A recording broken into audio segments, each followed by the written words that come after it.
بسم الله الرحمن الرحيم. السلام عليكم ورحمة الله وبركاته. إن الحمد لله نحمده ونستعينه ونستهديه ونستغفره ونعوذ بالله من شرور أنفسنا ومن سيئات أعمالنا. من يهده الله فلا مضل له ومن يضلل فلن تجد له وليا مرشدا. أشهد أن لا إله إلا الله وحده لا شريك له وأشهد أن سيدنا محمدا عبده ورسوله الذي لا نبي بعده. أما بعد،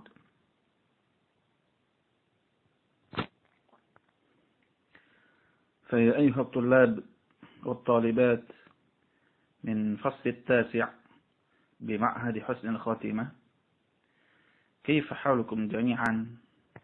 عسى أن تكونوا في صحة وعافية.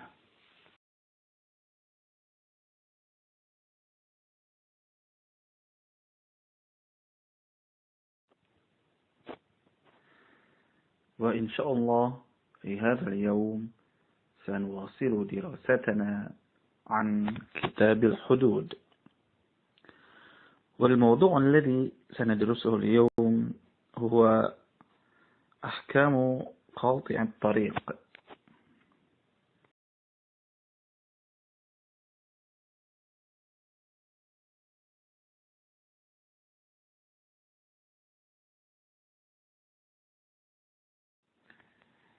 أحكام قاطع الطريق, hukum-hukum yang berkenaan dengan begal. وقطاع الطريق على 4 أقسام. Para begal itu ada 4 macam, yaitu in qatalu wa lam ya'khudhul mala qutilu.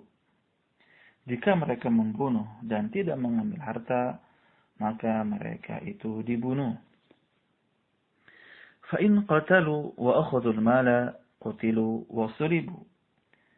Jika mereka membunuh dan mengambil harta, maka mereka dibunuh dan disalib. Wa in akhadhul mala wa lam yaqtulu tuqatta'u aydihim wa arjuluhum min khilaf. Jika mereka mengambil harta dan tidak membunuh, maka mereka harus dipotong tangan dan kakinya secara silang. Fa in akhafu as-sabila wa lam ya'khudhu malan wa lam yaqtulu hubisu wa 'uzziru. Jika mereka menakut-nakuti orang yang lewat di jalan dan mereka tidak mengambil harta dan tidak pula membunuh, maka mereka dipenjara dan diberi hukuman ta'zir. Wa man taba minhum qabla al-qudrati 'alayhi saqatat anhu al-hudud wa ukhidha bil huquqi. Barang siapa dari mereka atau begal itu bertobat sebelum ditangkap, maka hukumannya atau had begalnya gugur daripadanya, dan dia dikenakan hukuman yang berhubungan dengan hak-hak manusia.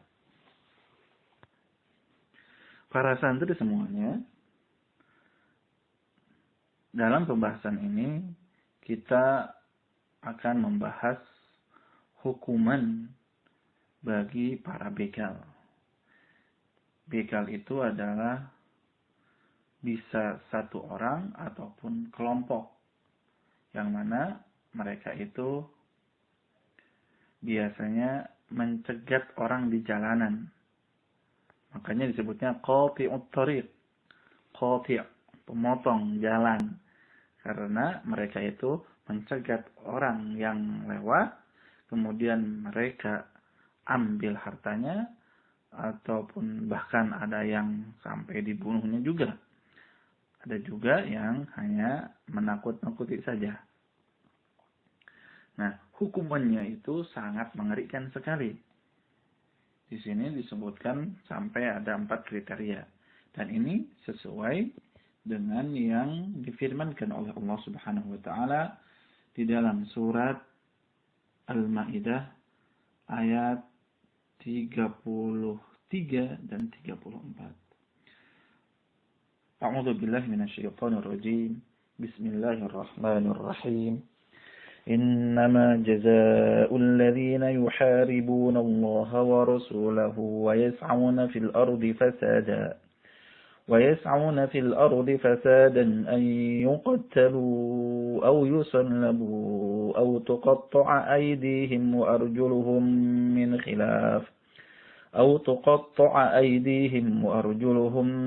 خلاف أو ينفوا من الأرض ذلك لهم خزي في الدنيا ولهم في الآخرة عذاب عظيم إلا الذين تابوا من قبل أن تقدروا عليهم فاعلموا أن الله غفور رحيم. Yang artinya, hukuman bagi orang-orang yang memerangi Allah dan Rasul-Nya dan membuat kerusakan di bumi hanyalah dibunuh atau disalib atau dipotong tangan dan kaki mereka secara silang atau diasingkan dari tempat kediamannya. Yang demikian itu kehinaan bagi mereka di dunia dan di akhirat mereka mendapat azab yang besar. Kecuali orang-orang yang bertaubat sebelum kamu dapat menguasai mereka. Maka ketahuilah bahwa Allah Maha Pengampun lagi Maha Penyayang. Dari sini kita bisa mengetahui bahwasannya hukuman bagi mereka itu sangat besar. Disamakan dengan orang-orang yang memerangi Allah dan Rasul-Nya. Karena begal itu berjalan di muka bumi dengan berbuat kerusakan, menghilangkan rasa keamanan bagi masyarakat,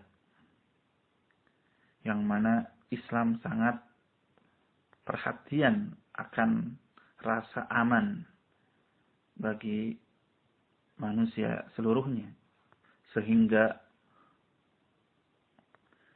balasan bagi orang-orang yang menghilangkan rasa aman itu sangat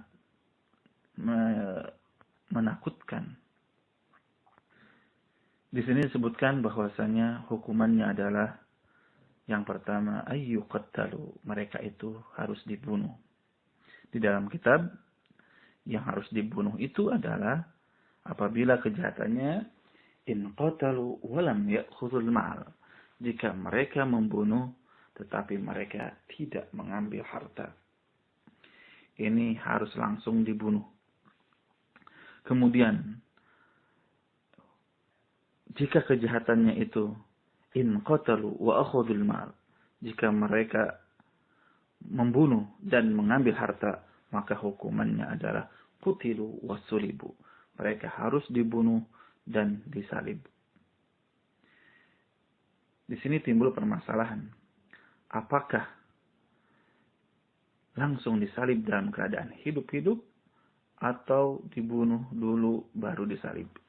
Di sinilah terjadi perbedaan.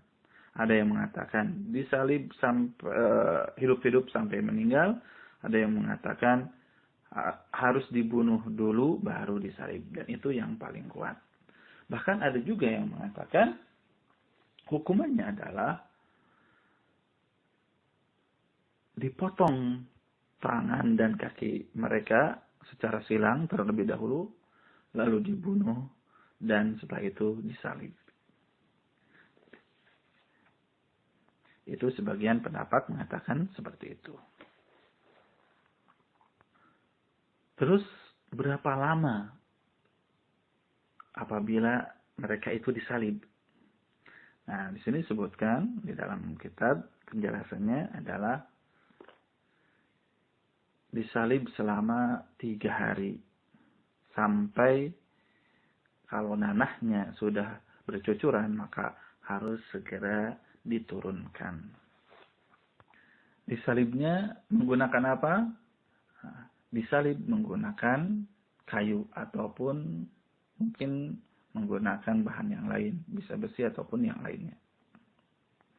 Selanjutnya, apabila kejahatannya itu adalah in akhadhul mala wa lam yaqtulu.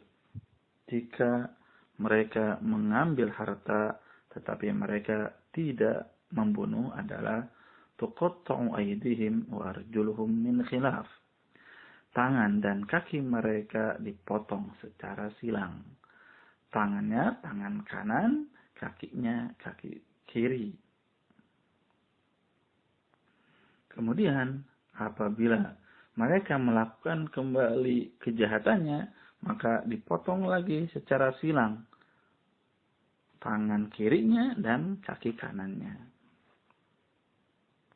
Lalu apabila kejahatan mereka itu hanya menakut-nakuti orang yang lewat di jalan, dan mereka tidak mengambil harta dan juga tidak membunuh, maka hukumannya adalah hubisu wa uzziru.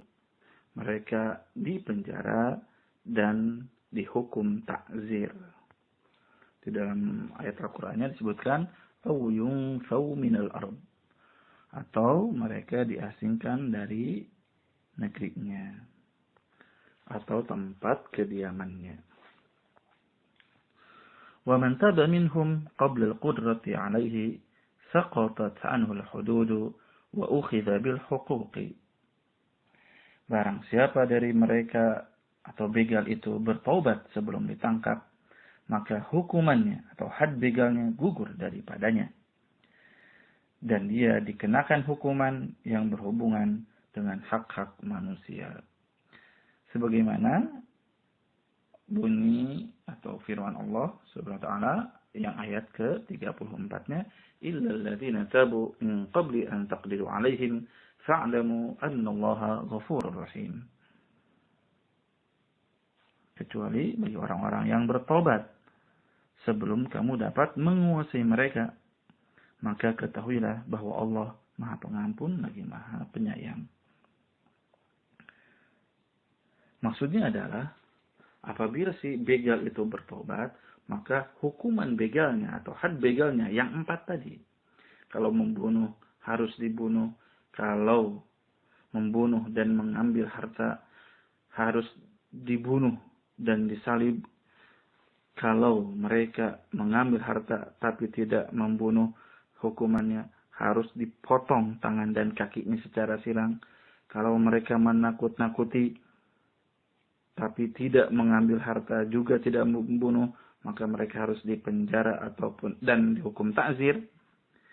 Hukuman ini semuanya gugur, tetapi sekali lagi mereka akan dikenakan hukuman yang berhubungan dengan hak-hak manusia. Contohnya, apabila mereka membunuh, maka mereka akan dihukum sesuai permintaan ahli waris. Apakah si ahli waris akan meminta kisos, berarti dia akan dibunuh, atau si ahli waris itu akan memaafkannya. Jadi dikembalikan dulu kepada si ahli waris atau si ahli waris korban. Apakah akan diminta dikisos atau dimaafkan.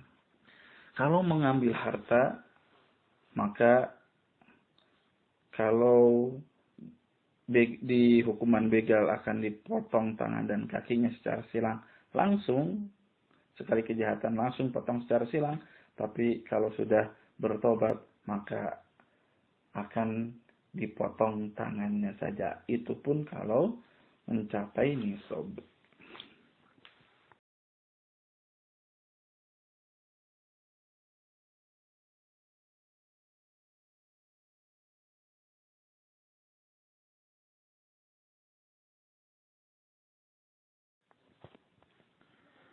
Para santri semuanya, untuk pertemuan kali ini kita cukupkan sekian. Mudah-mudahan bisa difahami dan ada manfaatnya bagi kita semuanya. Mohon maaf atas segala kekurangan dan kesalahan. Syukran ala husni ihtimamikum. Wassalamualaikum warahmatullahi wabarakatuh.